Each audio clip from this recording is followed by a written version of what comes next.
Science has always been a passion of mine, and as I study it further as a Muslim science teacher, I ask myself the question, what is Islam's contribution to science? In my quest for further knowledge, my journey takes me to the Ontario Science Centre, where the Sultans of Science, 1,000 Years of Knowledge Rediscovered, an international touring exhibition, is making its Canadian premiere. The exhibition celebrates the scientific and technological breakthroughs made by Islamic scholars during the golden age of the Islamic world. It also displays the lasting influence on modern science and technology. Developed by Cape Town and the Dubai-based MTE Studios, this engaging and thought-provoking exhibition shows visitors how a great civilization created prosperity across large areas of the known world from Spain to China.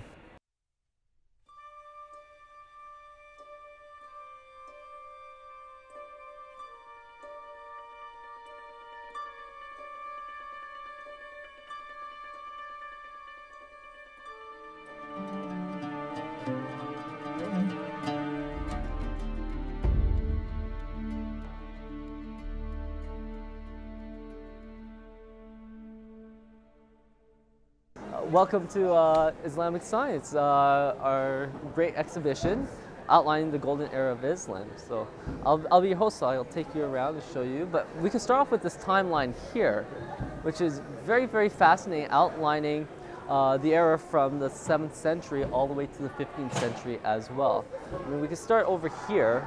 It's really neat, talking about the establishment of the first House of Wisdom in Baghdad, which was created in 786 BC.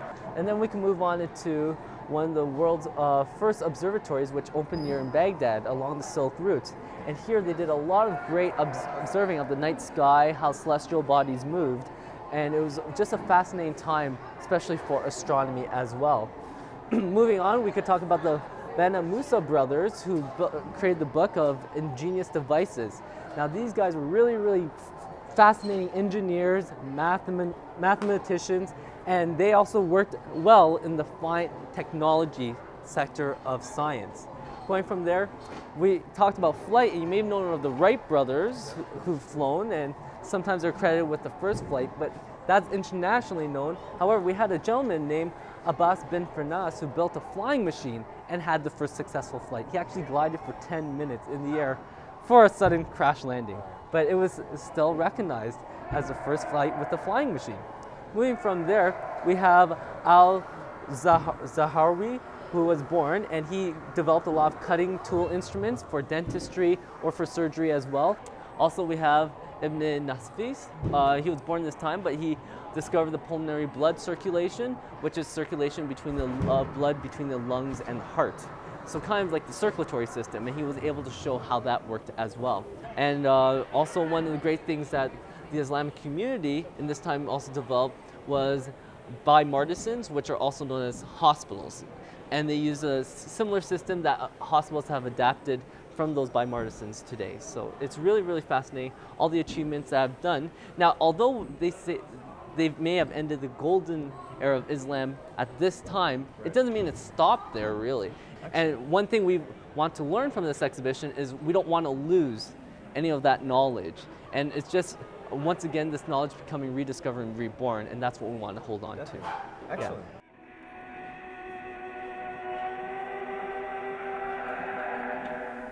The science of astronomy was greatly influenced by the work of Muslim scientists. Their research advanced the field of astronomy, and their impact is still seen today. Muslims are required to pray 5 times a day facing Mecca. In order to know the correct direction and time of the day, it is necessary to understand the movement of the sun, moon, stars, and planets. The need of Islamic faith resulted in fundamental advances in the science of astronomy. Astronomy was a great topic that Islamic people have done many fascinating research, taken old tools that were used for astronomy for calculating heights or latitudes of different objects in the sky. I mean, the sky is something everyone and all of mankind has always looked up and seen and have always been curious about. What the Islamic people have done is they've taken that and redefined it. Actually was able to explain why things happen in the sky the way it does, And also the reason why they did this was because they needed to tell time, so they knew when to pray. Or if they need to know the direction of Mecca in order to pray, they would use that as well. One of the devices they would use is a quadrant, which we have right here. And a quadrant was a very simple and would actually be a portable device. One side of the quadrant, you'd actually have the degrees. And what you would do is you have a viewfinder on top. So you just look through the viewfinder at the horizon of any plateau. Once you look at the horizon, you make a calculation. So let's say 10 degrees when you're looking through. And then after, you would look at a celestial body, such as the moon. When you look at the moon and just right at the bottom of it, make an angle, and you look over here, you get about 25. You take the subtraction and you know it's about 15 degrees. And this you do it on two different objects. Then you'd actually make your calculations to find out where your location is. Also, this would help you find the heights of different buildings and also the timing as well. Well, also, we're very curious as why specific objects move the way they did. When we look up in the sky, if you look at a planet and star, they look very much the same. But we knew that one was different from the other. So why did they move the way they did? So they used something called an armillary sphere. And this is the armillary sphere here. And we have all these different rings, and each of these different rings represents a movement of a different body up there in the night sky, or the daytime sky. For instance, this outer ring over here, this may represent the sun. So just by observing this, the sun, and pretend that the earth was centered here, we would be able to tell through different numbers and the way it was positioned at the time of year when sunrise would occur and sunset would occur. Also, we would notice and map out the movement of, let's say, Venus, known also as a morning star, because that was a very bright object in the night sky. And through these calculations, they would be able to explain all these different things about what was going on in the night sky. We've developed many observatories, such as the one near Baghdad. We've also had the Samarkand Observatory, where we built this huge sextant. A sextant is kind of like a quadrant, except you had two of them, and two people would use them at the same time, and that would even make more accurate measurements. In fact, because of these measurements, we were able to almost exactly calculate the length of a year. We were only off by a couple of hours from actual measurements after taken with our modern day devices. So these were very accurate devices. Through other sciences such as astronomy, mathematics and engineering, this helped us to discover all these things about our sky. Another neat device that they also use is located just around the corner. And this is called our celestial globe. Celestial globe is a map of the night sky and of the stars. Now, Ptolemy in 1st century BC, he actually came up with 88 constellations. And then one of the Arabic astronomers, Nasufi, what he did is he actually took that and he translated Arabic. And if you look very closely at the celestial sphere, you can see some of the outlines of the 48 constellations made at that time. Currently, in modern times, there are 88 constellations. That has been adapted and changed over the years. But the neat thing about the sphere is that you can find your location anywhere in the world, look at the timelines, so there'd be a clock right here, and then you can see the time of the year, and by aligning it to a specific time and date, you can actually see what was overhead in the night sky. So you can see the Big Dipper, you might be able to see the Serpent or Arcturus, different constellations or star in the sky. Islamic influence can still be seen in the many Arabic words used in astronomy today. These include star names and astronomical words such as zenith and azimuth.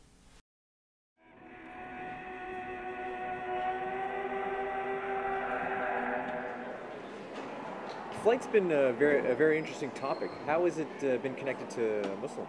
Well, actually, a lot of people know about flight, and they know about the most renowned or celebrated flight was a flight of the Wright brothers, which was just over 100 years ago. What many people don't know was the actual first flight of a flying machine was done by actually a Muslim gentleman in Cordoba, Spain, in about the 9th century, about 875 CE. And that gentleman's name was Abbas bin Firnas. Now, Abbas bin Firnas, he was a physicist, chemist, and he actually taught music as well. But at the golden age of about 70 years old, what he did was he put on a costume full of feathers. Because when you look at a feather and how wind moves over it, just when birds are flapping, the pressure of the air underneath it is constant, but the one above it is a lot lower, and that creates lift. So he studied how birds would fly, how they would flap their wings. He also studied how they landed, and he studied why their feathers worked the same way. After dressing himself in a costume full of feathers and creating this wonderful silk wing machine with a wood frame where he can control the tail, he jumped off the hill, glided for about 10 minutes, and then landed. Fortunately, it was a small crash landing. He hurt his back, so he wasn't able to do a second attempt. But all the people who saw it in the town celebrated this great accomplishment. And it's been now recorded as him being the first person to fly with a flying machine. And it was a great achievement back then.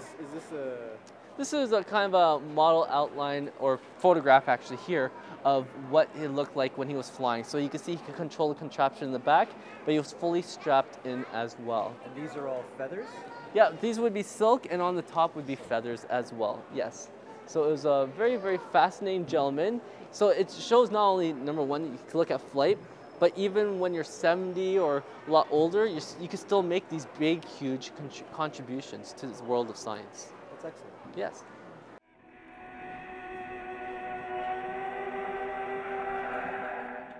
The 12th century engineer Al-Jazari was the most brilliant engineer mind of his time and an important figure in the history of engineering.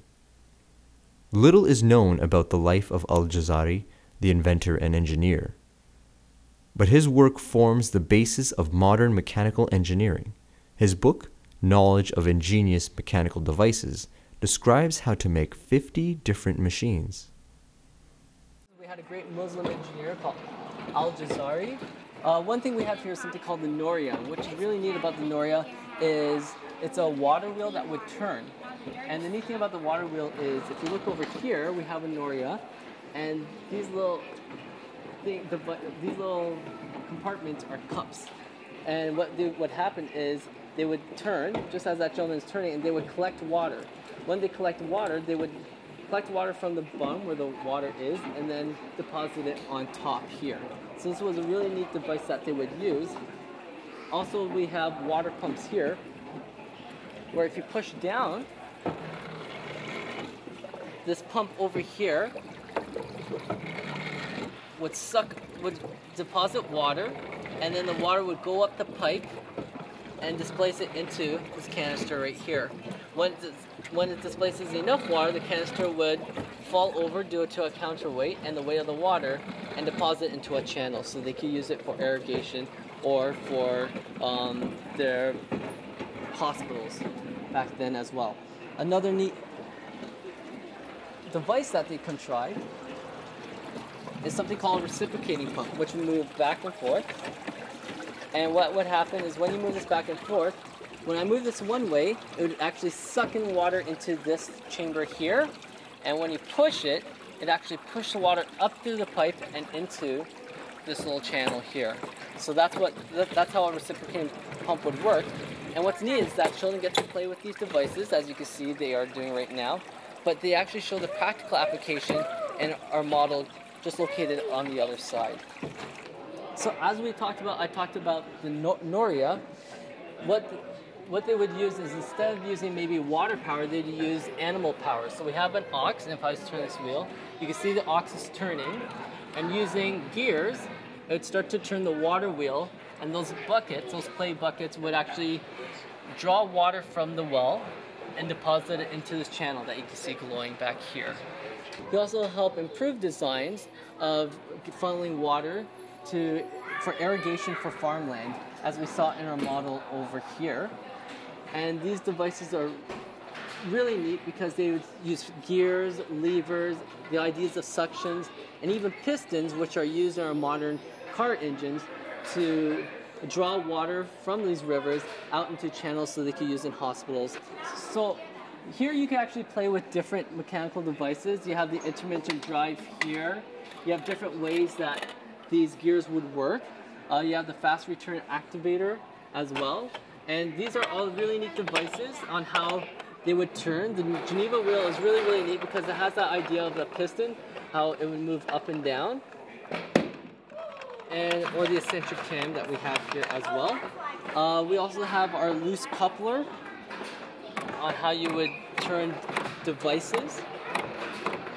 And then we have our cam followers. So we have our camshaft. So just using a rotational device, you could convert it into linear device.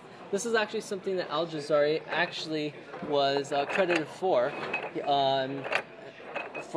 coming up with these reciprocating pump ideas for converting the rotational devices into linear devices. This is the elephant water clock, and it's named after Al-Jazari, so it's Al-Jazari's elephant water clock.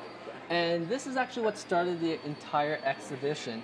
There was a mall that was going to be built in Dubai, and it's actually there right now, the Ibn Battuta Mall, and they wanted to build a large elephant clock there, but 20 feet tall. And as they were building this water clock and they were doing the research for it, they came across all these other findings around the Islam culture, and especially in this golden age of Islam. Because of this, they decided to build an exhibition around it, touching all the different topics. The neat thing about this elephant water clock is it represents how Islam is universal. If you look on top here, we have a phoenix, and that's an Egyptian phoenix. Then if we go just a little lower, we have our scribe, and if you look a little lower as well, we also have a scribe there as well. And the scribe actually tells the minutes that are going on in the clock. We also have our dragon serpent, which is a representation of China. And just at the top here, we have our Arabian philosophers, and they move in accordance to what's happening with the water clock. We also have our rug here. This is a Persian rug to cover Persia. And then we have the elephant here. And this is an Indian elephant. Now the elephant actually represents royalty. The phoenix up on top represents rebirth. And the serpents or the dragons represent strength. Now the way this water clock works is very ingenious. Inside the elephant, we actually have a water tank with a little probe, a flotation device, and it has a little hole in it. And what happens is it sinks, and it takes about 30 minutes for this little buoyant float to sink. When it sinks after those 30 minutes, there's a bunch of strings attached to it that it pulls on while it's sinking, which triggers balls to roll in from the top, through the falcon's mouth, and into the serpent's mouth. When it goes into the serpent's mouth, it gets deposited into one of the vases, and then that changes the time. A series of cycles will occur, such as the scribe turning, we have the phoenix turning, and if we come to the front here, you can see the disc just above the head. Those will become blackened to represent each half hour.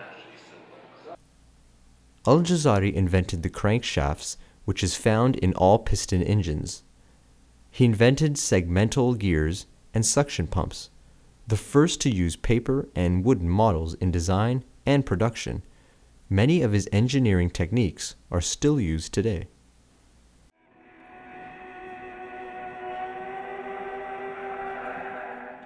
Islamic scientists laid the foundations for modern optics.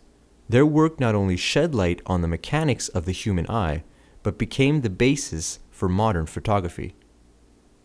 Ibn al-Haytham was a major figure in the development of modern optics. He showed that light travels in a straight line. He discovered that an image is composed of light reflecting from an object into the observer's eye. These two principles are the basis for the science of optics. I'd like to talk about a Muslim gentleman named Ibn al-Haytham. He was a very, very good person and one of the leading people in the field of optometry. He was a physicist, a mathematician, an engineer, and an astronomer. What was really great about this gentleman is that he was able to explain how we see due to light. It was believed that the Greeks, long before this gentleman was born, the Greeks believed that your eyes would emit something called rays. And what they would do is they would emit these rays to an image and then capture that image and bring it back to your eyes, almost like a boomerang. But this gentleman, al-Haytham, what he discovered is that it wasn't that made allow us to see, but it was that light would actually bounce off an object and to our eyes. And by carrying that object to our eyes, we are able to see that object. He also came up with the pinhole camera, and he showed that light, when it entered through a pinhole or enter our eyes, the image that's projected at the back would be inverted. So when we actually receive the image at the back of our eye, we see it as an inverted image. One other thing that this gentleman discovered is that light travels in a straight line and not a zigzag line. And he was able to show that using many different devices, such as a device here that nicely illustrates how light would travel. If I turn this on, it goes through the light lines here. And he played lots with different prisms to bend the light as well, so that we could see how the light is refracted or bent. And this reflection of light and how it's refracted also help led to how we can use glasses in order for us to help see, or use magnifying glasses or telescopes to see things that are really close or really far as well. He also liked to play with optical illusions that are shown on our wall over here. And many of these optical illusions were used just to play tricks on the eyes, or manipulating the eye to seeing things you may thought you wouldn't have seen before. We spin this disc really fast, and you just came here and you saw this fast-moving disc, you may be able to see some concentric circles. But after stopping the disc, you can see that all it is just squiggly lines. And when you spin it very fast, you see concentric circles just on the outside going in. Another optical illusion is using something called the phantom image, where you would stare at a piece for a very long time, such as this outline of the Mona Lisa. After staring at it for about 20 seconds, you look onto the white part and you'd see the negative image. So where it's white here, you would see dark, and where you'd see dark, you'd see white. And then you'd be able to see an image of Mona Lisa here, or the after image, you could call it. Another optical illusion here is when you're looking at this, it's actually not facing out, but it's actually a face carved inwards. But anytime we see faces, our minds are so used to seeing them sticking out instead of being concave in. So because of that, it creates an optical illusion that this face is outwards looking at you.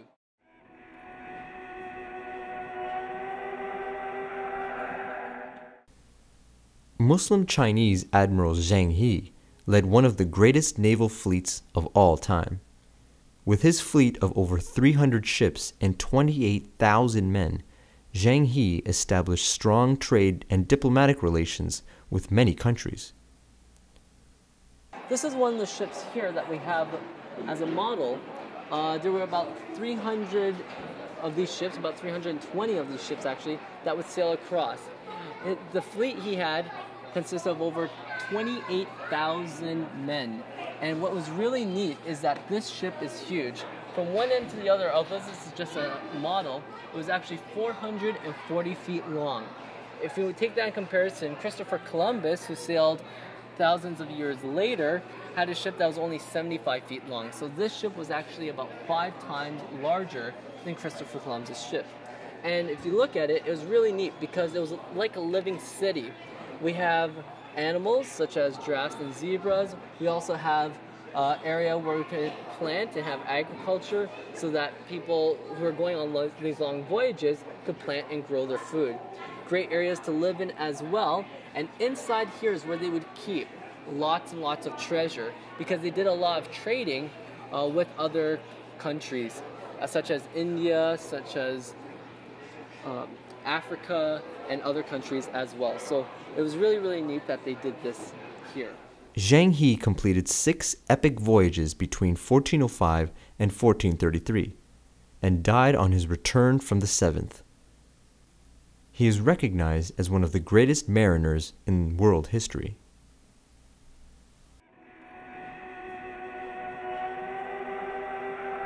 Based on the religious beliefs, the work of Muslim doctors and scholars advanced medicine and medical practice. So we're going to enter the area of medicine, and this is a great this was a great topic of discovery and of change for the Islamic One of the neat things was the birth of the modern hospitals, which we call bimartisans. And what was neat about these bimartisans is that they would take people of every culture, race, age, didn't matter whether they're homeless or rich or just schooled, and they would take these people who are sick, take them in and care and nurture for them.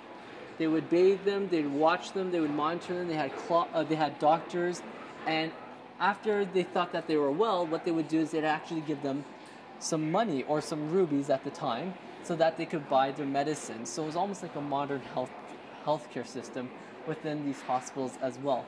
We also had many, many influential doctors. One of those influential doctors is Ibn Sina, who wrote the Canon of Medicine, where he described treatments for many, many different diseases, almost possibly every known disease, and also he provided information about 760 drugs as well. So the neat thing is that we had many dental surgeons and bone surgeons from back in that era, in the golden era of Islam, or golden age of Islam, I should say. And many of these instruments are very similar to the ones that they use today. Such as you can see here, we have some tongue depressors and some